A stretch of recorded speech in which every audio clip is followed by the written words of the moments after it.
They left me out of graduation on purpose. The next day, the phone wouldn't stop ringing. Arthur Williams stood at the door of the University of Pennsylvania auditorium, watching through the glass as the final preparations for the education department's graduation ceremony took place. His hands trembled slightly as he held the invitation he had received by mistake 3 days earlier. The building security guard approached with firm steps. He was a tall man in an impeccable navy blue uniform, someone Arthur had seen many times during his 42 years working as a janitor at that very university. "Mr. Arthur, you can't stay here today," said the guard, avoiding direct eye contact with the gray-haired man. "But I received an invitation, Marcus," Arthur replied, showing the yellowed paper bearing the university crest. "My name is right here." Marcus looked away, clearly uncomfortable with the situation. "Orders from the dean, Mr. Arthur. Today is only for graduates, family, and faculty." Arthur felt a tightness in his chest. For 4 decades, he had witnessed dozens of graduations, always working behind the scenes, setting up chairs, cleaning the halls, making sure everything was perfect for the young people celebrating their diplomas. Now at 68, he had finally completed his own education degree through the university's employee program. "I studied here for 6 years, Marcus. I took every class, passed every exam," Arthur said, his voice breaking. "I know, Mr. Arthur, but there's nothing I can do." Through the glass, Arthur saw Professor Margaret Wilson organizing the graduates. She was the one who had coordinated the special program, allowing university staff to pursue education degrees at night. A woman in her early 50s with brown hair always tied in an elegant bun, she had become his mentor, and he dared say his friend, during those years of study. Margaret glanced toward the door, and her eyes met Arthur's for a brief moment. She quickly looked away, as if she had seen something that shouldn't be there. Arthur's heart raced. There was something wrong in that look, something he couldn't quite understand. "Marcus, can you at least ask Professor Margaret if she can come talk to me?" Arthur pleaded, his voice barely above a whisper. The guard hesitated, glancing between Arthur and the bustling auditorium. "I'll try, Mr. Arthur, but you need to step away from the door." Arthur walked a few paces and positioned himself near one of the columns in the main hallway. From there, he could still see part of the ceremony through the large glass windows surrounding the auditorium. The graduates began filing in, dressed in their black gowns and caps. Most were young, some older students who had returned to education, but all radiated contagious joy. Arthur recognized several classmates. Sarah, the 42-year-old nurse who always sat beside him in educational psychology. Robert, the retired steelworker who had decided to become a teacher at 55. Jennifer, the young single mother, who worked days and studied nights to give her son a better future. They were all there ready to receive their diplomas, all except him. Dear listener, if you're enjoying the story, please take a moment to like and especially subscribe to the channel. It helps us a lot as we're just starting out. Now, back to the story. Marcus returned after a few minutes, his expression even graver than before. "Mr. Arthur, Professor Margaret said she can't talk right now. The ceremony is about to begin." "Did she say anything else?" asked Arthur, trying to hide the desperation in his voice. "She said..." Marcus hesitated. "She said you should go to the department office tomorrow morning." Arthur nodded slowly, though inside he felt as if the ground had opened beneath his feet. 42 years dedicated to that institution, 6 years studying every night after. Exhausting workdays, and now he was being treated like an intruder at his own graduation. He walked to the parking lot, where his old Harley motorcycle was parked near the staff gate. It was a 1998 model, with some scratches and faded paint from years of use, but it still faithfully carried him everywhere. Arthur had learned to ride a motorcycle at 50 when he finally saved enough to buy that used bike. As he put on his helmet, he heard the sound of the organ playing the graduation march echoing across the campus. Tears began rolling down his wrinkled cheeks, dampening his neatly trimmed grey beard. Arthur's house was in Fishtown, about 20 minutes from the university. It was a simple 2-bedroom home he had inherited from his mother 15 years earlier. The yellowed walls told the story of a modest but dignified life. In the small living room, a plywood bookshelf held all the books he had bought throughout his studies. Manuals on pedagogy, educational psychology, teaching methods, philosophy of education. Arthur went straight to his bedroom and opened the dark wooden wardrobe. Inside, carefully hung, was the black graduation gown he had bought 3 months earlier when he received confirmation that he had passed all his courses. Next to it was the cap his neighbor, Mrs. Wilson, had helped adjust to the right size. He touched the fabric of the gown gently, as if it was sacred. That robe represented years of sacrifice, sleepless nights studying after 12-hour workdays, weekends spent on assignments and research instead of resting. The house phone rang, interrupting his melancholy thoughts. It was an old landline sitting on the small kitchen counter near the refrigerator. "Hello?" Arthur answered, his voice still thick with emotion. "Arthur, it's Sarah. Are you okay?" Sarah was his classmate, the nurse who always showed genuine concern for everyone around her. Over the years, they had formed a support group, helping each other through academic struggles. "Hi, Sarah. Arthur hesitated. "I'm at home." "But why didn't you come to graduation? Everyone's asking where you are. Robert even questioned the department about your absence." Arthur felt a lump in his throat. His classmates had noticed he was missing and worried about him. "I wasn't allowed in, Sarah." "What do you mean, not allowed?" "Arthur, you passed all your classes. I saw your final internship grade myself. I know I passed, but when I got there, security said I couldn't enter, that it was the dean's orders." There was a long silence on the other end. "That doesn't make sense, Arthur. I'll talk to Professor Margaret right now. She's probably at the post-ceremony. Reception. Sarah, just let it go. It's over." "No, Arthur, this isn't fair. You worked as hard as any of us. Harder because you had to work during the day, too. I'll find out what's going on." After hanging up, Arthur went to the kitchen and made coffee. It was something he did automatically when nervous or upset. As the water heated on the old stove, he looked out the small window at the backyard, where he grew vegetables and herbs. Arthur's backyard was his sanctuary, a small but well-kept space where he grew lettuce, tomatoes, scallions, and cilantro. He had learned gardening from his father, who had been a farmer in rural Pennsylvania before moving to Philadelphia for better opportunities. As he sipped his bitter coffee, Arthur reflected on the events that had led him to this moment. His decision to study education hadn't been impulsive.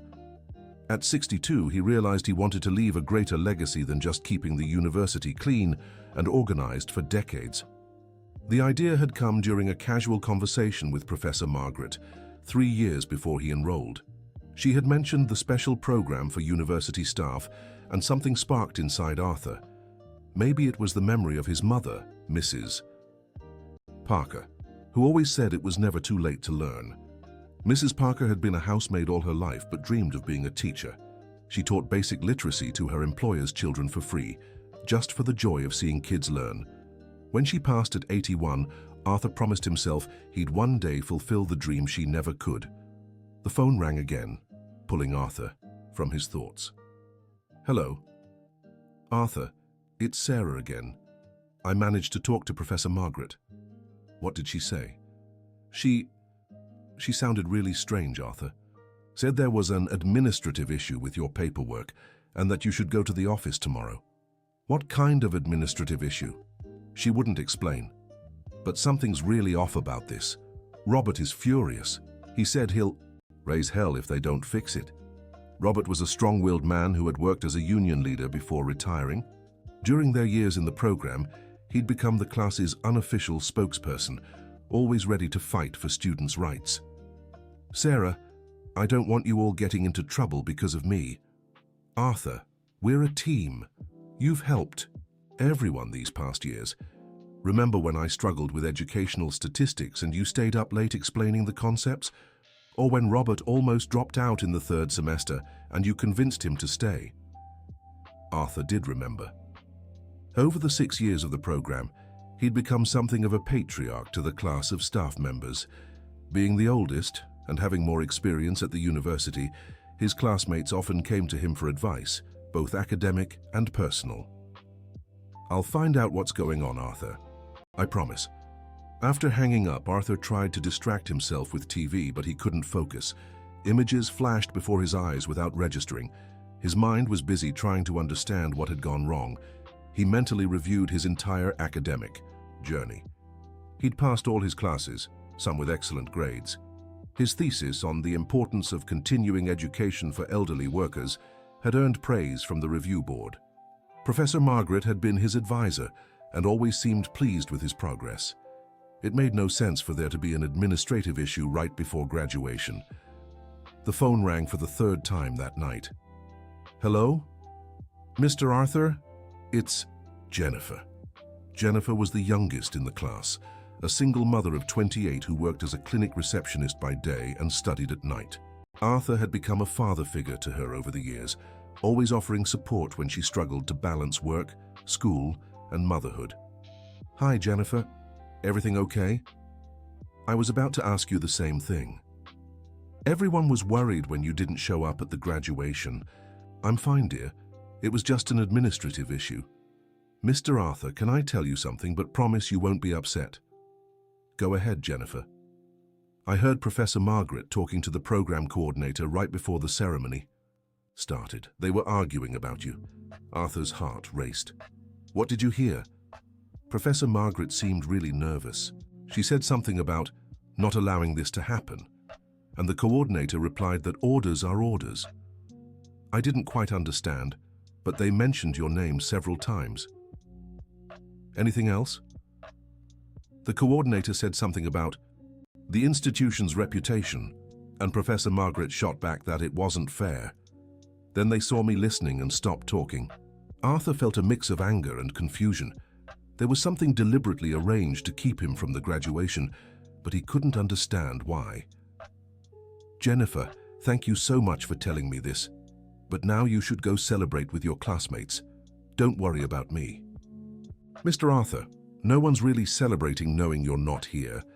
Robert said he's organizing a meeting tomorrow with the whole class to decide what to do." After hanging up, Arthur remained seated in the kitchen for a long time, watching the shadows the lamp cast on the walls. The house was silent, with only the distant noise of traffic from the main street of the neighborhood. He thought about his journey to this point. The son of a farmer who had migrated to the city for better opportunities, Arthur had started working at 14 to help support his family. First as an office boy in a small firm, then as an assistant at a mechanic's shop, until he got the job as a custodian at the university at 26. For 4 decades, Arthur had witnessed the university's transformation. He saw buildings go up, departments created, hundreds of students pass through the halls he kept clean and orderly. Always proud to be part of that institution, even indirectly. When he turned 60, Arthur began reflecting on what he'd achieved in life. He owned a home, had some savings, and a guaranteed pension. But he felt something was missing, an unfulfilled dream that nagged at him during sleepless nights. That's when he decided to enroll in the employee degree program. It wasn't an easy decision. It meant giving up weekends, holidays, free time. It meant becoming a student again at 62, sitting beside kids who could have been his grandchildren, facing the memory challenges that come with age. But he persisted. For 6 years, he'd come home after 12-hour shifts and study late into the night. On weekends, when his few friends were resting or having fun, he was in the university library researching for papers. There were times he wanted to quit, especially in his 3rd year, when he struggled with scientific methodology and educational statistics. His younger classmates seemed to grasp the material easily, while he had to read and reread texts multiple times to fully understand. It was during this time that Robert also considered dropping out. The two talked for hours in the university cafeteria, sharing their frustrations and doubts. Arthur convinced Robert to stay, and Robert returned the favor by helping Arthur with the harder subjects. They formed a support group that included Sarah and Jennifer. They studied together, shared materials, and built a network of solidarity that helped them overcome every academic hurdle. And now, when the moment had finally come to celebrate this collective achievement, Arthur had been deliberately excluded. The phone rang again, interrupting his melancholy thoughts. "Hello? Arthur, it's Robert. I just left the university." Robert had a deep, firm voice, the result of years speaking at union assemblies. Even retired, He kept the combative spirit that had defined him during his professional life. "Hi, Robert. How was the ceremony?" "The ceremony was beautiful, but ruined by your absence." "Arthur, I talked to several people today and something very wrong is going on." "What did you find out?" "First, I spoke to the security guard who stopped you. Marcus is a good guy. He's worked at the university for 15 years. He told me he received direct orders from the dean's office not to let you in, but even he didn't understand why." "Direct orders from the dean?" "Exactly. But here's the strange part. When I questioned the department's office about the reason, they said they knew nothing, that the order hadn't gone through them." Arthur felt a chill run down his spine. The situation was becoming more complicated than he had imagined. "Robert, maybe it's best to just let this go." "Not a chance, Arthur. You're my friend and classmate. No one's going to treat you like this while I'm alive. I've already scheduled a meeting for tomorrow at 10 in the morning with the whole group. We'll find out what's going on and fix this. Robert, I don't want you all getting into trouble because of me. Arthur, listen carefully to what I'm about to say. For these 6 years, you've been like a father to all of us.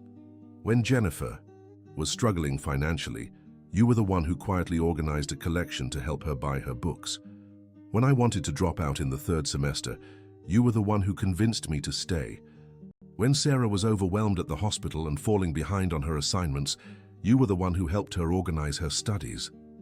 Robert paused, as if controlling his emotions. "We're family, Arthur, and family doesn't abandon family." After hanging up, Arthur felt both touched by his classmates' loyalty and worried about the possible consequences of confronting the university administration. He knew all too well how institutional hierarchies worked and understood that employees who questioned higher-ups often faced retaliation. That night, Arthur barely slept. He kept replaying in his mind all the events of the past few months, trying to pinpoint any moment where he might have offended someone or made a mistake that would justify this exclusion. During his supervised internship, he had worked at a public school on the outskirts of Philadelphia. It had been a transformative experience, confirming his passion for education. The children adored him, the teachers praised his dedication, and the school principal had written an overwhelmingly positive recommendation letter. There was nothing in his academic or professional record that could justify the treatment he was receiving. The next morning, Arthur woke up early as he had done for the past 42 years. Even on weekends and holidays, his body was conditioned to wake at 5 in the morning. He made his coffee, showered, and dressed in his best clothes. Navy blue, dress pants and a long-sleeved white shirt he had bought especially for graduation. At 8 in the morning, he headed to the university. He wanted to arrive early at the department office to try and resolve the administrative issue before the meeting with his classmates at 10. The office was on the 2nd floor of the School of Education building. It was a small space with 2 desks, metal filing cabinets, and informational posters on the walls. Arthur knew that space well, having cleaned and organized it for years before becoming a student. The secretary, Mrs. Baker, was a middle-aged woman who had worked at the university for over 20 years. She had always been kind to Arthur, greeting him politely during the years he worked in building maintenance. "Good morning, Mrs. Baker." "Good morning, Arthur. I imagine you're here because of yesterday." "Yes. Professor Margaret said I should come to the office to resolve an administrative issue with my paperwork." Mrs. Baker avoided looking directly at Arthur, focusing instead on organizing some papers on her desk. "Arthur, I'll be straight with you because we've always had a good relationship. There's no issue with your paperwork." "What do you mean?" "Your academic record is complete. All your grades are logged. There are no pending issues.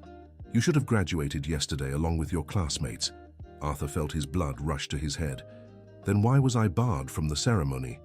Mrs. Baker sighed deeply, as if about to make a difficult confession. The order came directly from the dean's office, but it didn't go through the department. That's very strange because normally all academic decisions go through the department first. Do you know what reason was given? No. The order was brief. Student Arthur Williams is not to participate in the graduation ceremony. Nothing. Hulse? Arthur's legs weakened. He walked to one of the office chairs and sat down, trying to process the information. "Mrs. Baker, in 42 years working at this university, I've never had any disciplinary issues. I've always fulfilled my duties, respected authority, and maintained exemplary behavior. I know that, Arthur. Everyone knows. That's why this situation has left all of us in the office very uneasy. Could you give me a copy of the order from the Dean's office? Mrs. Baker hesitated for a moment. Arthur, I shouldn't do this, but I'll show you the document. I just can't give you a copy. I'm not authorized. She opened a drawer and pulled out an official sheet bearing the university's letterhead. It was a notice dated 3 days before graduation, exactly the day Arthur had mistakenly received his invitation. The message was indeed brief.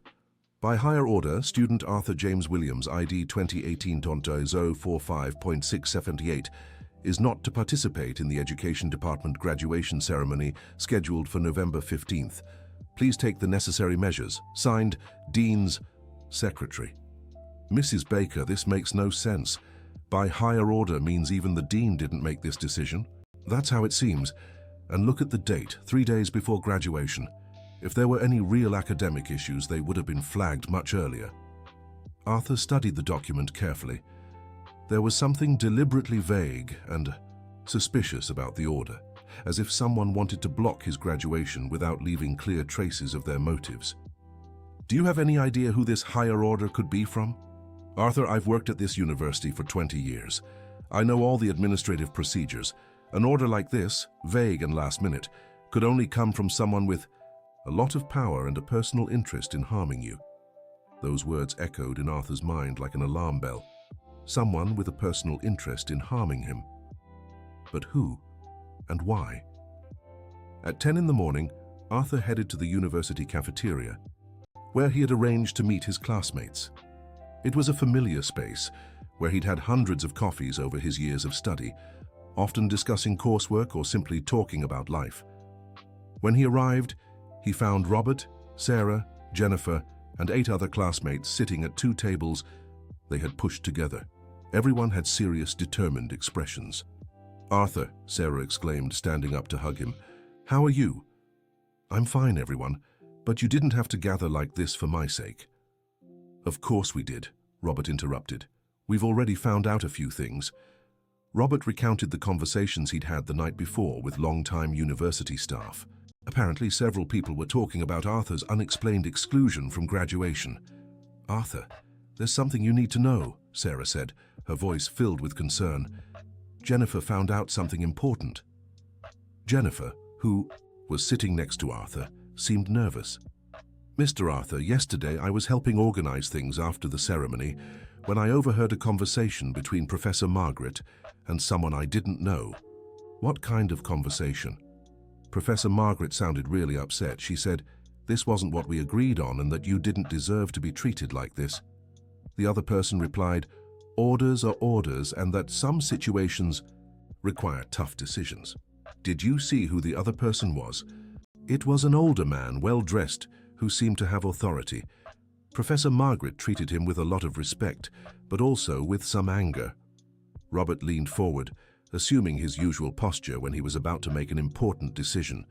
Arthur, we've decided we're going to start a petition demanding an explanation for your exclusion from graduation. We already have signatures from our entire class of staff and several other students who heard about what happened. Robert, I don't want you all getting into trouble. We're already in it, Arthur, Sarah replied. This isn't just about you. If the university can arbitrarily exclude a student from graduation without justification, tomorrow they could do the same to any of us.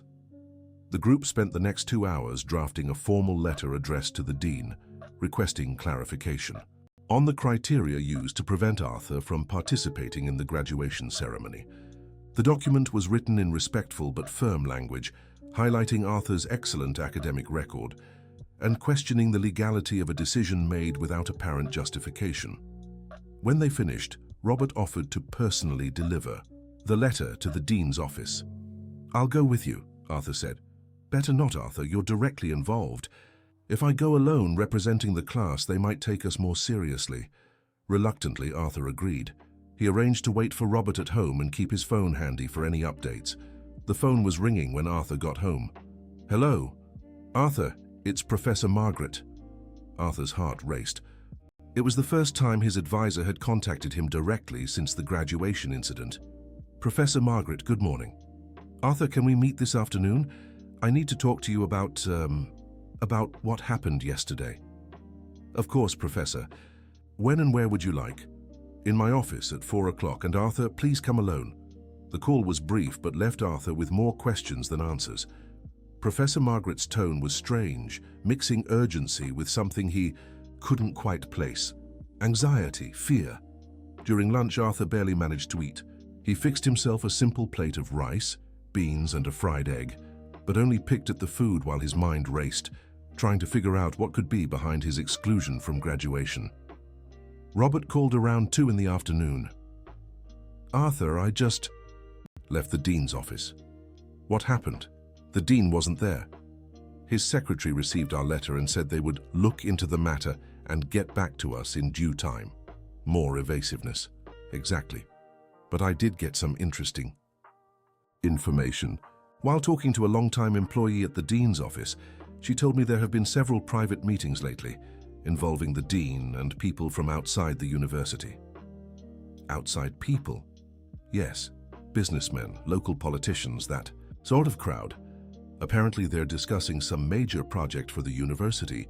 This information intrigued Arthur, but he couldn't connect it to his personal situation. What possible link could there be between meetings with businessmen and his exclusion from graduation? At 4 o'clock, Arthur stood at the door of Professor Margaret's office. It was a familiar space where he'd had dozens of advising sessions while working on his thesis. The walls were lined with shelves packed with books on education, psychology and pedagogy. A large wooden desk dominated the center of the room, always covered in neatly stacked student papers. Come in, Arthur. Close the door, please. Professor, Margaret looked different. Her brown hair, usually pinned in a flawless bun, was slightly disheveled. Dark circles under her eyes suggested she hadn't slept well. Professor, are you all right? Arthur, sit down. I need to tell you some things, but first, you must promise me you won't act rashly. Professor, I don't understand what's happening. Why was I barred from my own graduation? Margaret took a deep breath, as if about to confess something heavy. Arthur, do you remember your thesis? Of course. The importance of continuing education for elderly workers. You praised it highly yourself. Yes, I did, because it was excellent, better than many master's theses I've advised. But there's something about that work you don't know. A chill ran down Arthur's spine. What do you mean? Your work caught the attention of important people, Arthur, and not all of them had good intentions. Margaret stood and began pacing the room, as she often did when nervous during advising sessions. In your thesis, you proposed creating a municipal continuing education program for elderly workers. Remember? Yes, based on my personal experience and that of other classmates who returned to school after 60. The problem is your proposal is too good, Arthur. So good that certain people want to take it for themselves. Take it? How? 3 weeks ago, I was visited by a very influential businessman here in Philadelphia, Richard Blackwood, owner of several private education companies. He'd read your work and wanted to discuss implementing your project. Arthur had never heard of Richard Blackwood, but the name somehow sounded familiar. What exactly did he want? He wanted to buy the rights to your project, Arthur. Offered a substantial sum for the university to hand over the intellectual property of your proposal. But the work is mine. How could he buy the rights? Margaret stopped pacing and looked directly at Arthur. That's the problem. Under university policy, the commercial rights to theses can be shared with the institution, especially when they involve social projects. It's a clause few students read carefully. Arthur felt as if the ground had opened beneath him. His proposal for an educational program for elderly workers was the result of years of personal reflection, rooted in his own experience and that of his peers. It was something deeply personal, tied to his life story and the legacy he wanted to leave. Professor, what does this have to do with me being excluded from graduation? Richard Blackwood wants to implement his project, but with some changes. He plans to turn it into a private educational program, charging high fees from companies that want to train their older employees. That completely distorts the original proposal. My project was meant to be public and free. Exactly, and that's why Blackwood doesn't want you to officially graduate yet. I don't understand. Margaret sat back down behind her desk, as if needing a physical barrier for the next revelation. As long as you don't receive your diploma, technically, you're still a student, not a graduate. That creates a legal ambiguity about the intellectual property of your work. Blackwood is using this time to pressure the university into selling the rights to your project. Arthur felt a dull anger rising in his chest. It wasn't just about the diploma or graduation. It was about his life, his story, his dreams being manipulated for financial gain. Professor, did you know about this when they stopped me from attending graduation? I found out the morning of the ceremony, Arthur. The coordinator told me there was a pending administrative issue regarding your work and that your graduation was temporarily suspended. And you didn't protest? Margaret lowered her eyes, clearly ashamed. I tried to argue, Arthur. I said it was unfair and that you deserved to graduate with your peers, but they told me these were higher orders and that I could be removed from my position if I questioned them. Arthur stayed silent for several minutes, processing everything. For 6 years, he had believed he was building something genuine, based on his values and experiences. Now he discovered his most personal work was being fought over like a commodity. Professor, what can I do? There are a few options, Arthur. You could accept financial compensation for transferring the rights to your work. Blackwood offered $15,000. And the other options? You could fight in court for full ownership of your work, but that would take years and cost a lot of money. Is there a third option? Margaret hesitated before answering. Blackwood suggested you could work as a consultant on his project. You'd receive a monthly salary and have your name associated with the initiative, but under his control. Exactly. Arthur stood up, feeling the need to move. He walked to the office window, which overlooked the university's central courtyard. Below, young students strolled leisurely between classes, carrying books and backpacks, living the college life he himself had experienced so differently. Professor, I need time to think. Of course, Arthur, but not too much time. Blackwood wants an answer by the end of the week. When he left the university, Arthur felt as if he were carrying a heavy weight on his shoulders. He had started the day hoping to resolve an administrative misunderstanding, and instead found himself at the center of an intellectual property dispute involving powerful people. The phone was ringing when he got home. Hello? Arthur, it's Sarah. How did the talk with Professor Margaret go? Arthur recounted the entire conversation, including the details about Richard Blackwood and the dispute over the rights to his work. On the other end of the line, Sarah listened quietly, occasionally asking pointed questions. Arthur, this is outrageous. Your work was developed from your personal experience. How can anyone try to take that from you? Apparently, the university's rules allow it, but not morally. I'll talk to Robert. He has experience with labor issues and might have ideas on how to proceed. Sarah, I don't want to cause more trouble for you all. Arthur, how many times do I have to repeat myself? We're family, and family doesn't abandon family. Dear listener, if you're enjoying the story, don't forget to like and especially subscribe to the channel. It helps us a lot as we're just starting out. Now continuing, after hanging up, Arthur prepared his dinner on autopilot. He reheated a meal he had prepared on Sunday for the week: rice, beans, ground beef, and sautéed carrots. It was a simple but nutritious meal, reflecting his practical and no-frills lifestyle. As he ate, he reflected on the options Professor Margaret had presented. The $15,000 offered by Blackwood represented nearly a year's worth of retirement income. With that money, he could make some home repairs, maybe buy a new television, or set aside savings for medical emergencies. But he knew accepting the money would mean betraying everything he believed in. His project had been born from observing how elderly workers faced enormous difficulties returning to school: lack of specialized programs, age discrimination, the struggle to balance work and studies. He had proposed free, accessible solutions based on public policies. Seeing his proposal turned into a profitable business that only benefited financially well-off companies was unacceptable.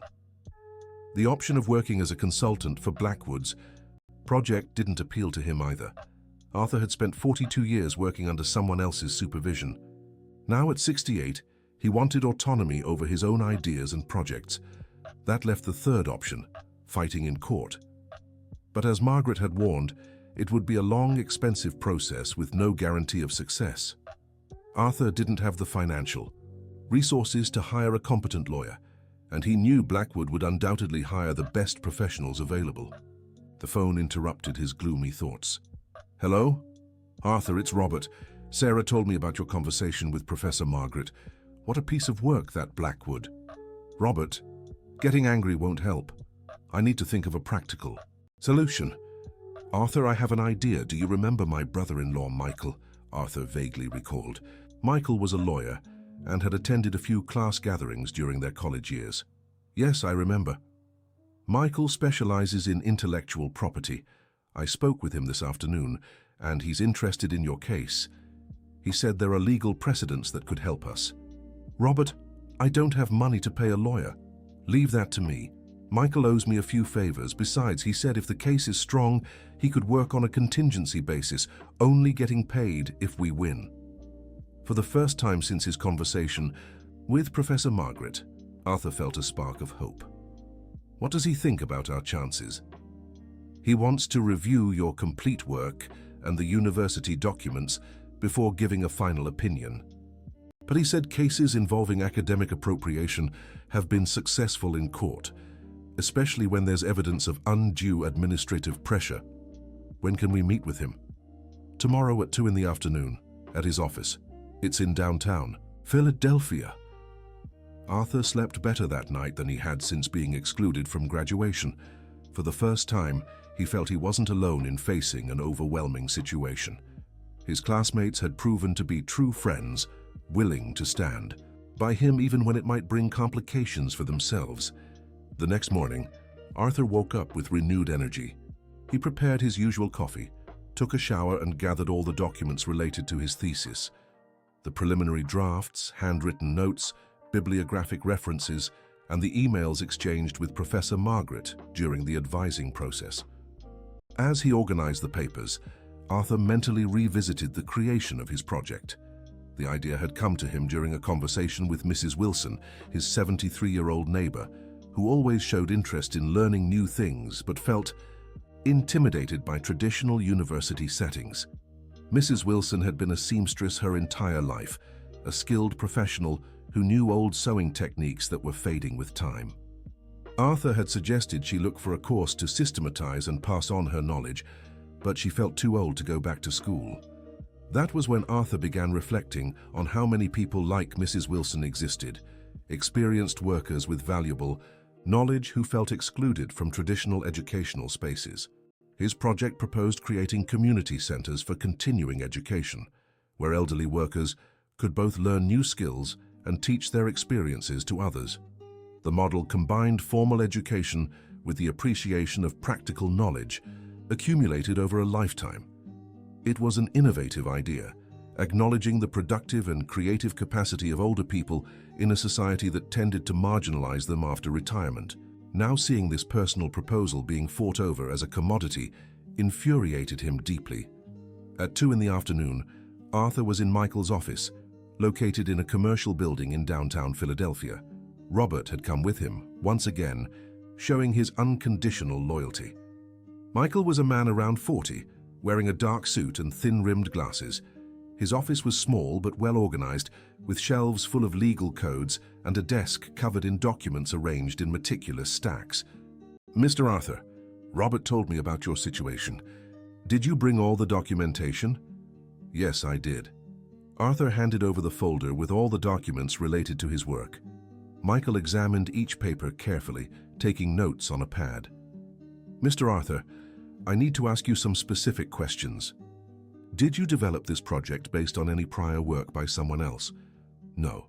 The idea came from my personal experience and conversations with people in my community."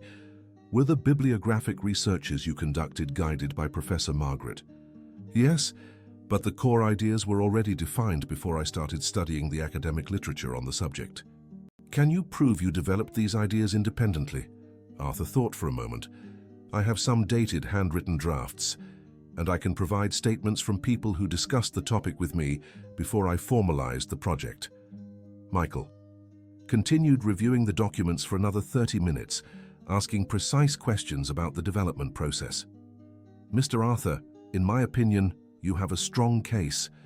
Your work clearly originates from personal experience and independent reflection. Additionally, there's evidence that the university is being pressured irregularly to surrender rights that don't fully belong to them. What are our chances of success? I'd say they're good, about 70%. But I must warn you, this kind of legal process could take years, and your opponent will certainly try to delay it as much as possible. Robert leaned forward. Michael, is there any way to get an injunction so Arthur can receive his diploma while the case is ongoing? Possibly, yes. The university cannot indefinitely withhold a diploma from a student who has passed all requirements for reasons unrelated to academic performance. This possibility greatly encouraged Arthur. Receiving his diploma would not only mean personal recognition for his years of study, but also a stronger legal position to defend his work. Dr. Michael, how should we proceed? I'll prepare an initial petition requesting the immediate issuance of your diploma and challenging the legality of the pressure being put on the university. At the same time, we'll file an intellectual property lawsuit against Richard Blackwood. How long could this take? The preliminary injunction for the diploma could be granted in a few weeks. The main case may take 2 to 5 years, depending on how many legal steps we'll need to take. When they left the office, Arthur felt more confident than he had in days. Finally, he had a concrete plan of action and a competent professional willing to help him. Robert invited him for coffee at a bakery near the office. Arthur, you seem more hopeful. Yes. For the first time, I feel like I have a real chance to fight for what's mine. You always had that chance, Arthur. What you've gained now is a qualified ally. As they drank coffee and ate sugar bread, Robert mentioned he had spoken with other long-time university employees about Arthur's case. Apparently, several people were troubled by how the situation was being handled. Arthur, even the janitorial staff are saying they've never seen anything like this in decades at the university. Preventing an employee from receiving their diploma due to outside pressure is unheard of. That gives me hope others might support me if this goes public. Absolutely. You have an impeccable reputation at the university. Everyone knows how dedicated and honest you are. When Arthur got home, he found a surprise. Mrs. Wilson, his neighbor, was sitting on the porch with a worried expression. Hello, Mrs. Wilson. Is something wrong? Arthur, I need to tell you something. This morning, a man came by asking about you. A chill ran down Arthur's spine. What kind of questions? He wanted to know about your habits, your friends, whether you had any strange visitors. Said he was from a research company, but it felt very odd. Could you describe him? Middle-aged, well-dressed, driving a black car. Polite, but there was something in his eyes that made me suspicious. Arthur invited Mrs. Wilson inside and made tea for both of them. As they talked, she provided more details about the mysterious visit. Arthur, the man specifically asked about your activities at the university and whether you had mentioned any important work or projects. What did you tell him? I said you've always been an exemplary neighbor, that you study hard but that I don't pry into others' lives. You did the right thing. Arthur, are you in some kind of trouble? Arthur decided to give Mrs. Wilson a brief version of his situation. She listened carefully, asking pointed questions and expressing outrage at how he was being treated. Arthur, this is outrageous. You worked so hard for that diploma. How can they do something like this? Mrs. Wilson, remember our talks about education for older adults. Of course, you always said we're never too old to learn new things. Exactly. The ideas I developed in my university work came from those conversations. Now, someone wants to take those ideas and profit from them. Mrs. Wilson looked visibly upset. My dear, this can't stand. We can't let these rich people trample all over our dreams. Would you be willing to give a statement confirming that I developed these ideas from conversations with people in the community? Of course. And I'll talk to others in the neighborhood who also spoke with you about it. Mrs. Johnson from the corner store, Mr. Thompson from the bakery, Florence from the pharmacy. They all remember you asking about the dreams they couldn't achieve due to lack of opportunity. This information was valuable for the case Michael was preparing. Having witnesses who could confirm the community origins of his ideas would significantly strengthen his position. That night, Arthur dedicated himself to drafting a detailed timeline of his project's development, including dates of conversations with neighbors, moments of insight, and early handwritten drafts. He wanted to provide his lawyer with as much evidence as possible about the originality of his work. As he wrote, he reflected on how this situation had revealed aspects of society he knew theoretically but had never experienced firsthand. The influence of economic power over public institutions, the ease with which wealthy people could manipulate systems for their benefit, the vulnerability of ordinary people against corporate interests. At 68, Arthur was learning bitter lessons about how the world worked beyond his limited personal experience. The phone rang, interrupting his thoughts. Hello? Arthur? It's Jennifer. Sorry to call so late, but I need to tell you something urgent. Go ahead, Jennifer. This afternoon I was at the university finishing up some loose ends when I saw Professor Margaret leaving a meeting at the administration building, looking really upset. And I discreetly followed her and overheard her talking on the phone with someone. She said she couldn't take this situation anymore and was thinking about going public with what's happening to you. Professor Margaret said that? Yes, and there's more.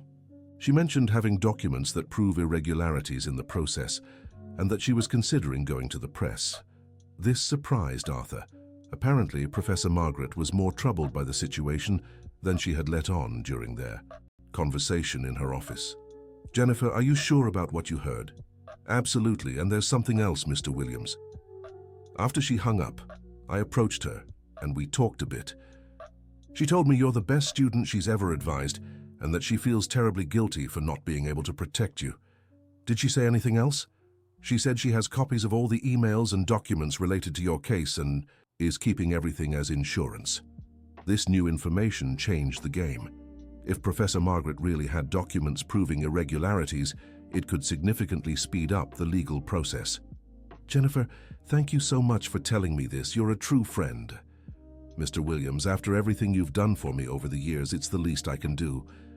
After hanging up, Arthur decided to call Michael and tell him about the conversation with Jennifer. Even though it was late, the lawyer answered right away. Mr. Michael, sorry to bother you so late, but I've received information that might be important for our case. Arthur recounted the conversation with Jennifer about Professor Margaret and the documents she claimed to have. Mr. Williams, this is extremely valuable. If we can get access to those documents, our case will be much stronger. How should we approach Professor Margaret? Leave it to me. I'll reach out to her tomorrow morning. As her lawyer, I can assure her she'll be legally protected if she decides to cooperate. Mr. Michael, could this speed up our case? Significantly. Documents proving undue pressure from the university administration could give us grounds for a much quicker injunction. Arthur slept better that night, feeling that finally the pieces were falling into place in his favor. Not only did he have a competent lawyer, but he was also discovering there were more people willing to support him than he had initially imagined. The next morning, he woke up to the phone ringing insistently. Hello? Arthur, it's Robert. Have you seen the paper today? No, why? There's an article about corruption in the university administration. It doesn't mention your name specifically, but it talks about pressure from business people to gain access to academic projects. What do you mean? Apparently, an investigative journalist is looking into allegations of misconduct at the university. The article mentions that business people are offering money for privileged access to students' work. Arthur asked Robert to read him the full article. It was a carefully written piece that didn't name names, but described situations very similar to what he was facing. The journalist mentioned receiving anonymous tips about cases of improper appropriation of students' intellectual property. Robert, do you think Professor Margaret might have gone to the press? It's possible. The article is very specific about the methods used to pressure the university administration. Is that good or bad for our case? I think it's good. The more public the case becomes, the harder it'll be for Blackwood and the university to keep covering up the irregularities. A few hours later, Michael called with news. "Mr. Arthur, I spoke with Professor Margaret. She agreed to meet us this afternoon to discuss the documents she has. Did she seem willing to cooperate? More than willing. She seemed relieved to have someone she could tell the whole truth to. The meeting was set for 4 in the afternoon at a cafe near the university. Arthur arrived with Robert, who had insisted on coming as a witness. Professor Margaret arrived right on time, carrying a folder of documents. She seemed calmer than during their conversation in her office, as if she'd made an important decision. "Professor Margaret, thank you so much for agreeing to meet with us," Michael said. "Doctor, I haven't been able to sleep with this weight on my conscience. What they're doing to Arthur is completely unethical. Could you tell us exactly what happened?" Margaret opened the folder and pulled out a series of documents organized chronologically. "It all started a month ago when Richard Blackwood came to see me. He said he'd read Arthur's work and was interested in developing a similar project. How did he get access to the work? That still puzzles me. Theses are only made public after the defense. But Blackwood knew details that were only in the preliminary versions shared between me and the committee members. Do you suspect? Someone at the university gave him improper access. I'm certain of it, and I think I know who it was." Margaret pulled a printed email from her folder. This email was sent by the program coordinator to the dean's office 3 days after Blackwood's visit. In it, the coordinator suggests Arthur's work would be of great commercial interest and that the university should explore partnership opportunities. Michael examined the document carefully. "Professor, how did you get this email?" "The coordinator sent it to me by mistake, probably mixing up email addresses. When I realized what it was, I made a copy before informing him of the error." "And what happened after?" "Just in the following weeks, I faced a lot of pressure to convince Arthur to accept an offer to give up the rights to his work. When I refused, I was threatened with losing my position as the employee program coordinator." Robert leaned forward, visibly outraged. "Professor, do you have any documentation of this?"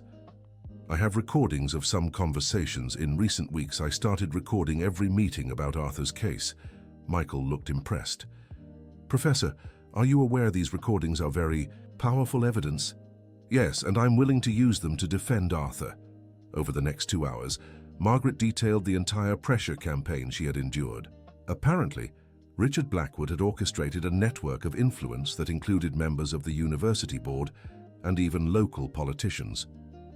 "The goal was to create a fait accompli," Margaret explained.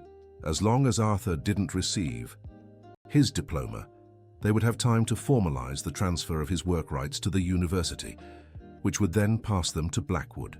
And if Arthur refused to accept, the plan was to keep the administrative process indefinitely pending, claiming technical issues in his work that needed adjustments."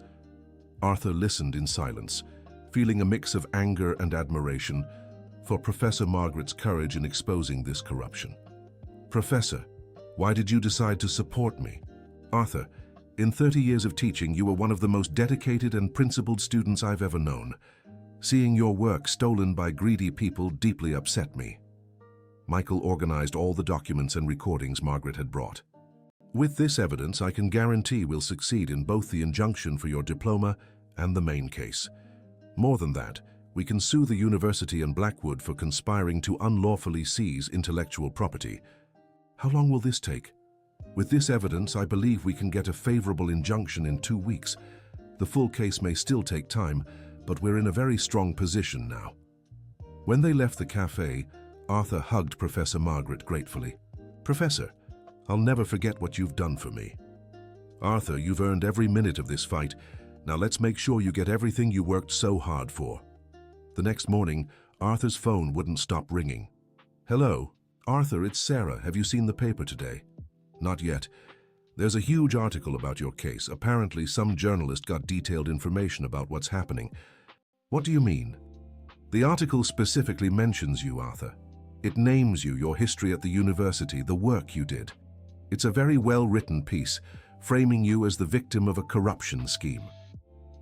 Arthur asked Sarah to read the key points. The journalist had done impressive investigative work, linking Arthur's case to similar incidents at other universities. Sarah, is this good or bad? I think it's very good, Arthur. The article paints you as a hero, an honest worker who managed to graduate after decades of effort and is now being targeted by greedy businessmen. Does it name those involved? It names Richard Blackwood and questions the university administration's role. It also mentions you're being supported by classmates and have a lawyer fighting for your rights. An hour later, Robert called with more news. Arthur, the university's phones are ringing non-stop. It seems students, faculty, and even alumni are calling to express support for your case. How did you find out? I spoke with some people who work in the registrar's office. They said they'd never seen such a huge reaction to an individual case. And how is the university administration responding? It seems they're in panic. The dean called an emergency meeting for this afternoon. At noon, Michael called with surprising news. Mr. Arthur, I just got a call from Richard Blackwood's lawyer. They want to negotiate. Negotiate what? Apparently, Blackwood is worried about the public fallout from the case. His lawyer suggested he'd be willing to reconsider his interest in the project. What does that mean in practice? It means our strategy is working. When cases like this go public, people like Blackwood prefer to back down rather than face more damage. Do you think I should negotiate? Not yet. Let's wait and see what kind of proposal they make. But the fact they want to negotiate is already a big victory. In the afternoon, the university released an official statement about Arthur's case. The wording was careful, avoiding any admission of wrongdoing, but promising to review the situation and ensure all approved students receive their diplomas according to academic criteria. Mrs. Wilson showed up at Arthur's house with a copy of the newspaper. Arthur, you're famous. Everyone in the neighborhood is talking about the article. I hope this helps resolve my situation. It will, my dear. When powerful people realize they're being watched, they get scared and back down. That evening, Jennifer called with interesting news. Mr. Arthur, I was at the university today and heard several professors talking about your case. It seems many of them are outraged by what happened. What are they saying? That this sets a dangerous precedent. If the administration can manipulate a student's graduation because of outside pressure, tomorrow they could do the same to anyone. Did anyone mention concrete action? I heard some professors are organizing a letter of support for you, and there are rumors there might even be a protest if your situation isn't resolved quickly. The next morning, Arthur woke up to the phone ringing insistently. Hello? Mr. Arthur, this is the Philadelphia Inquirer newsroom. Would you be willing to give an interview about your case?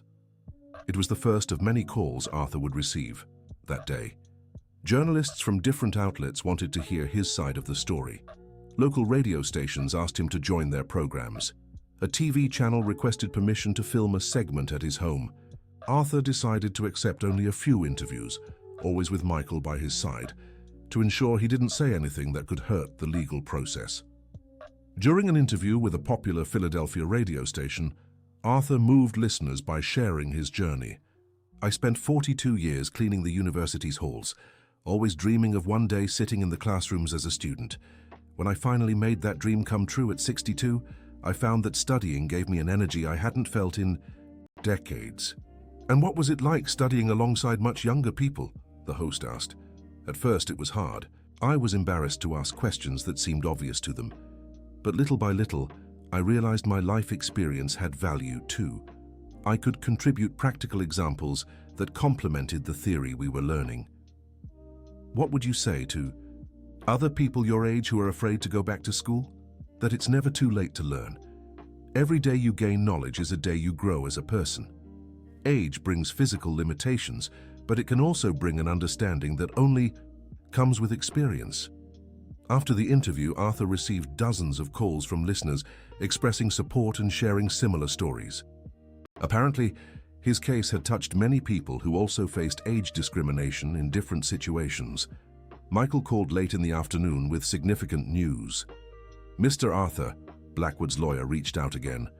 They're offering to completely withdraw interest in your project in exchange for you not suing Blackwood for emotional damages. What about the university? The university has signaled they're willing to issue your diploma immediately, as long as you sign a confidentiality agreement about recent events. What do you think of these offers? I think we can get better terms. The fact they're offering a settlement shows they're afraid of the backlash. I'll counter by demanding they not only drop the project and issue the diploma, but also pay compensation for emotional damages. Do you think they'll accept?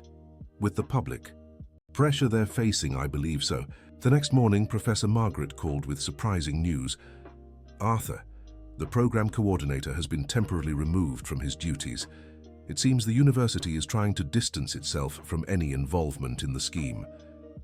What does this mean for my case? It means they're acknowledging there were irregularities. It's a very positive sign for your negotiations. That afternoon, Robert showed up at Arthur's house with exciting news. Arthur, you won't believe what happened today at the university. What? A group of students organized a protest, demanding your reinstatement and punishment for those responsible for your exclusion. Over 200 people gathered in the university's central courtyard. 200 people?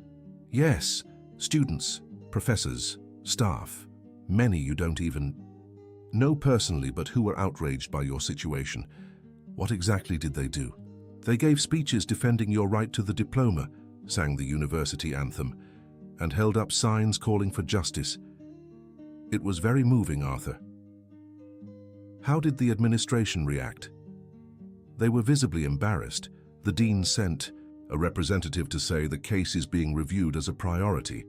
That evening, Sarah, Robert, and Jennifer visited Arthur's house to show their support. They brought pizza and soda for an impromptu gathering. Arthur, you've become a symbol, said Sarah. It's not just about your diploma anymore. It's about ordinary people's right not to be trampled by powerful interests. I never imagined my personal situation could have this kind of impact. Sometimes, Robert reflected, an individual injustice exposes much larger problems in society. Your case showed how easy it is for wealthy people to manipulate public institutions. And most importantly, Jennifer added, you didn't give up. Many in your position would have taken the money and stayed quiet. I couldn't do that. Accepting would mean betraying everything I believe about education and justice. The next morning, Michael called with updates on the negotiations. Mr. Arthur, we have a final offer. Blackwood completely withdraws any interest in your project. The university issues your diploma immediately, and you receive $50,000 in compensation for emotional damages. And in return, you agree not to sue Blackwood or the university, but there's no confidentiality clause. You can keep speaking publicly about the case if you wish. Do you think it's a good offer? I think it's excellent, considering just a week ago you were without a diploma and with no solution in sight. What about my project? Does it still belong to me? Completely yours. You will have full ownership and can develop it as you wish, including in partnership with public agencies if it interests you. Arthur didn't hesitate to accept the offer. It was far more than he had ever imagined achieving when it all began. A week later, at a special ceremony organized by the university, Arthur finally received his bachelor's degree in education. The ceremony was held in the same auditorium where he had been barred from entering weeks before, but this time as the guest of honor at an event that drew the attention of the entire university community. Present were all his classmates, Professor Margaret, dozens of university staff who had followed his journey, members of the press, and many students who had mobilized in his support. When his name was called and he stepped onto the stage to receive his diploma from the dean, the audience erupted in applause that lasted several minutes. "Mr. Arthur Williams," said the dean, visibly moved, "it is an honor to present this diploma to someone who embodies the finest values of education: perseverance, dedication, and commitment to knowledge." Arthur held the diploma with trembling hands, feeling the symbolic weight of the moment. It was far more than a piece of paper. It was the recognition of a lifelong journey, the fulfillment of a dream born in childhood and realized at 68. In his acceptance speech, Arthur spoke about the importance of lifelong learning and how it's never too late to learn and grow. This diploma isn't just my personal achievement. It represents the possibility that anyone, at any age, can seek knowledge and transform their life. I dedicate this accomplishment to all the workers who dream of studying but think it's too late. After the ceremony, a small reception was held where Arthur spoke with dozens of people who had followed his story. Many shared their own experiences with ageism and late education. Mrs. Wilson, who had been specially invited, was visibly emotional. "Arthur, your example gave me courage. I'm signing up for the city's crafts course. I've always wanted to learn new sewing techniques but thought I was too old." "Mrs. Wilson, you're never too old to learn something new." In the weeks that followed, Arthur began receiving invitations to speak at schools, universities, and education events. His story had become an inspiring example of perseverance and the fight for rights. He also began working on the practical development of his continuing education project for elderly workers. With the settlement money, he could dedicate himself fully to the project without financial worries. The first pilot program was launched in Fishtown itself in partnership with the local residents association. Arthur secured support from the city to provide a space and basic resources. The program started modestly, offering adult literacy classes, basic computer skills, and workshops for sharing professional experiences. Mrs. Wilson was one of the first to enroll, signing up for the basic computer course. "Arthur, at 73, I'm learning how to use a computer. My grandchildren were amazed when I sent my first email." The pilot's success caught the attention of other communities. Within months, Arthur was receiving requests to replicate the model in different neighborhoods of Philadelphia. 6 months after receiving his diploma, Arthur had become a local authority in adult education. It wasn't the national fame that Richard Blackwood intended to exploit commercially, but something far more meaningful: the genuine recognition of a community that had benefited from his work. On a Sunday afternoon, as he sipped coffee in his kitchen and gazed at the backyard where he still grew his vegetables, Arthur reflected on everything that had happened over the past few months. The phone rang, interrupting his thoughts. "Hello? Arthur, it's Sarah. How are you?" "I'm good, Sarah. I was just sitting here thinking about how life can change in unexpected ways." "Are you talking about everything that happened? With the graduation?" "Not just that. I mean how something that seemed terrible at first turned into something better than I could have imagined." "How so?" "If I had graduated normally, I probably would have celebrated for a few days and then gone back to my usual retired routine. But because of all this mess, I discovered I was capable of things I never imagined. Like the neighborhood project? Exactly. And the lectures, the connections with others interested in adult education. If it hadn't been for the injustice I faced, I might never have realized I could contribute to society in a bigger way." "Arthur, you've always been a special person. What happened just brought attention to qualities you already had." "Maybe you're right, Sarah. But what amazes me most is how people came together to help me. Our classmates, Professor, Margaret, the students who protested. I spent my life thinking I was alone in the world, and I discovered I had far more friends than I ever knew. That's what happens when you're a good person, Arthur. People recognize it and want to give back." After hanging up, Arthur kept reflecting on his journey. At 68, he had discovered that life could still hold positive surprises. His continuing education project was growing organically, built on genuine community partnerships rather than commercial interests. He had also uncovered talents he never knew he had. His lectures on adult education were always well received, and he was becoming a confident and inspiring speaker. Most importantly, he had realized that his life experience was a valuable asset he could share with others. For 42 years, he had seen himself only as a janitor.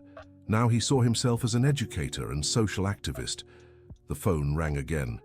"Hello? Mr. Arthur? This is the City Department of Education.